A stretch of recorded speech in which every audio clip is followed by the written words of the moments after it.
Então, O que você fala do segundo reinado? olha, eu pularia para a parte final do segundo reinado, que Dom Pedro II, na verdade, ele é muito controverso. Ele é muito bem visto por um lado e ele é muito criticado pelo outro. Eu já vi os dois discursos, então eu pularia para o final, que é justamente a abolição da escravatura. Porque esse é o ponto, ao meu ver. O Império queria abolir a escravidão.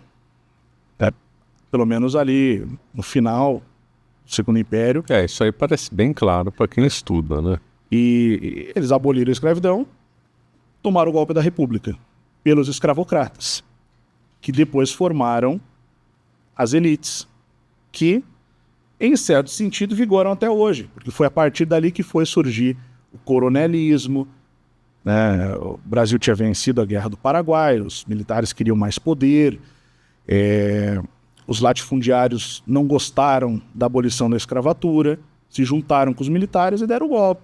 E quando tem cartas muito claras ali de Princesa Isabel,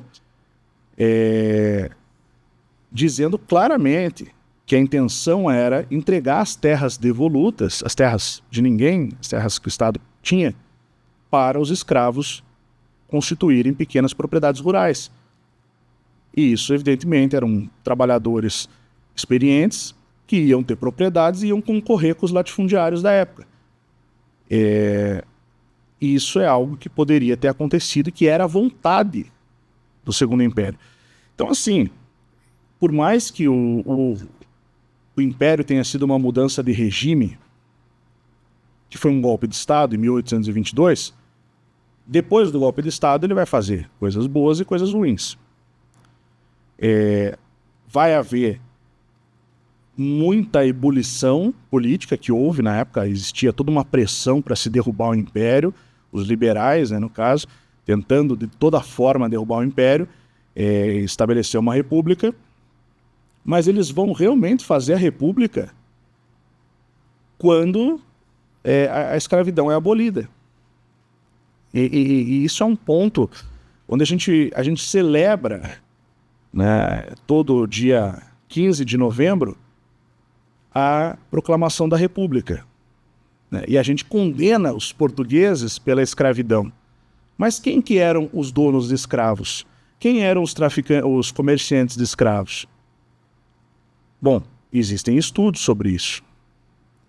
E estudos imparciais que justamente visam mostrar como a escravidão era nociva. Não era para culpar fulano ou beltrano.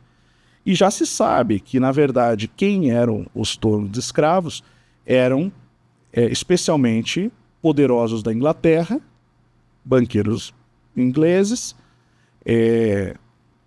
latifundiários aqui do Brasil, muitos dos quais eram pertencentes a sociedades secretas que deram golpe, né? Então, é complicado. E uma pequena parte estava em Portugal. Uma pequena parte. Existe um estudo chamado Slave Voyages, que fala sobre...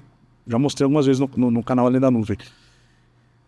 Que fala sobre os contratos de compra e venda de escravos que foram encontrados, mapeados, localizados. Até porque no Brasil, assim que deram o golpe, eles queimaram todos os arquivos, né? Não quero comprometer. Vão queimar tudo e com a desculpa que era para não indenizar ninguém. Mas, na verdade, ok, não vai indenizar ninguém, mas também a gente não sabe mais quem que eram os comerciantes, né, os traficantes de escravos. Então a gente tem uma situação que leva à república. E se hoje o Brasil é um país subdesenvolvido, repleto de favelas, repleto de pessoas sem ter onde morar, repleto de desigualdade, etc., muito se deve a esse pessoal.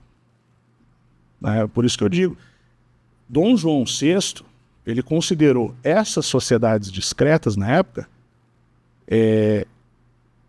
como organizações proibidas e a pena era a pena de morte. Não era permitido. Ele já tinha percebido o grande problema que ia acontecer. Depois ele morreu envenenado, na realidade, né? Pois provou que ele morreu envenenado, talvez por gente ligada a essas sociedades. Se fosse hoje, essas organizações seriam consideradas ORCRIMs. Então, eu acho que caberia aí um estudo mais profundo para ver se certas condutas desses grupos não se encaixam em condutas de organizações criminosas. Por quê? Porque você tem claramente ações que remetem a um estado paralelo, onde eles, por exemplo, fala-se muito sobre vamos falar a gente tem lá a nossa Suprema Corte, fala-se muito da figura do Alexandre Moraes, né? Mas e o Cássio Nunes? Dá uma pesquisada, Cássio Nunes, e coloca o nome dessa ordem discreta aí que a gente está falando. Coloca no Google lá para ver o que esse cara fez. Todo crime cometido por essas ordens discretas, ele vai lá e dá uma canetada. E libera. E já fez isso algumas vezes. Então, existe uma ética dentro dessas sociedades discretas onde um protege o outro, onde eles consideram-se acima da lei.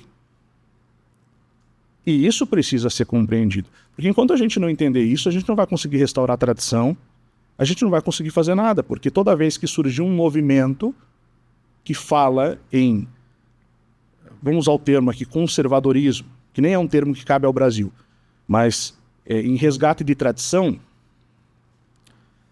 sempre vai ter uma ordem discreta que vai assumir a frente desse movimento e vai conduzir ele para algum lugar. No nosso caso, por exemplo, tivemos aí, né, no governo anterior, tivemos um vice-presidente, que é um general, que era pertencente a uma ordem discreta, era grau 3, e ao se tornar vice-presidente foi promovido a grau 33. Nós tivemos um ministro da Justiça, né, recentemente, mesma coisa, mestre dessa sociedade. Então, são os principais autores que puxam as cordinhas até hoje, os bastidores da geopolítica, da política nacional. Dentro de um Estado, né? E não tem como você derrubar, porque eles têm o poder de um proteger o outro.